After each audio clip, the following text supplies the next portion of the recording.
Mark 8. In those days, the multitude being very great, and having nothing to eat, Jesus called his disciples unto him, and saith unto them, I have compassion on the multitude, because they have now been with me 3 days, and have nothing to eat. And if I send them away fasting to their own houses, they will faint by the way. For divers of them came from far. And his disciples answered him, From whence can a man satisfy these men with bread here in the wilderness? And he asked them, How many loaves have ye? And they said, 7. And he commanded the people to sit down on the ground. And he took the 7 loaves, and gave thanks, and brake, and gave to his disciples to set before them. And they did set them before the people. And they had a few small fishes, and he blessed and commanded to set them also before them. So they did eat, and were filled. And they took up of the broken meat that was left 7 baskets. And they that had eaten were about 4,000, and he sent them away. And straightway he entered into a ship with his disciples, and came into the parts of Dalmanutha. And the Pharisees came forth, and began to question with him, seeking of him a sign from heaven, tempting him. And he sighed deeply in his spirit, and saith, Why doth this generation seek after a sign? Verily I say unto you, there shall no sign be given unto this generation. And he left them, and entering into the ship again, departed to the other side. Now the disciples had forgotten to take bread, neither had they in the ship with them more than 1 loaf.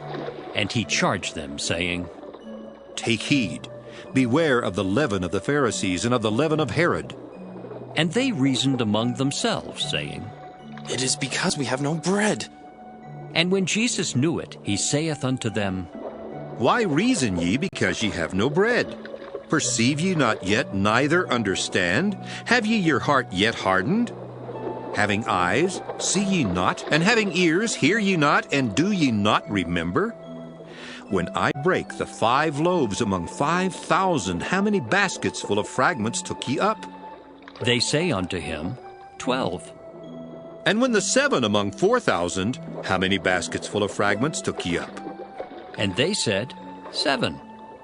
And he said unto them, How is it that ye do not understand? And he cometh to Bethsaida, and they bring a blind man unto him, and besought him to touch him. And he took the blind man by the hand, and led him out of the town. And when he had spit on his eyes, and put his hands upon him, he asked him if he saw aught. And he looked up and said, I see men as trees, walking. After that he put his hands again upon his eyes, and made him look up. And he was restored, and saw every man clearly. And he sent him away to his house, saying, Neither go into the town, nor tell it to any in the town. And Jesus went out, and his disciples, into the towns of Caesarea Philippi. And by the way he asked his disciples, saying unto them, Whom do men say that I am? And they answered, John the Baptist, but some say Elias, and others one of the prophets. And he saith unto them, But whom say ye that I am? And Peter answereth and saith unto him, Thou art the Christ. And he charged them that they should tell no man of him. And he began to teach them that the Son of Man must suffer many things, and be rejected of the elders, and of the chief priests and scribes, and be killed, and after 3 days rise again. And he spake that saying openly. And Peter took him and began to rebuke him. But when he had turned about and looked on his disciples, he rebuked Peter, saying, Get thee behind me, Satan, for thou savorest not the things that be of God, but the things that be of men. And when he had called the people unto him, with his disciples also, he said unto them, Whosoever will come after me, let him deny himself, and take up his cross, and follow me. For whosoever will save his life shall lose it. But whosoever shall lose his life for my sake and the gospel's, the same shall save it. For what shall it profit a man if he shall gain the whole world and lose his own soul? Or what shall a man give in exchange for his soul?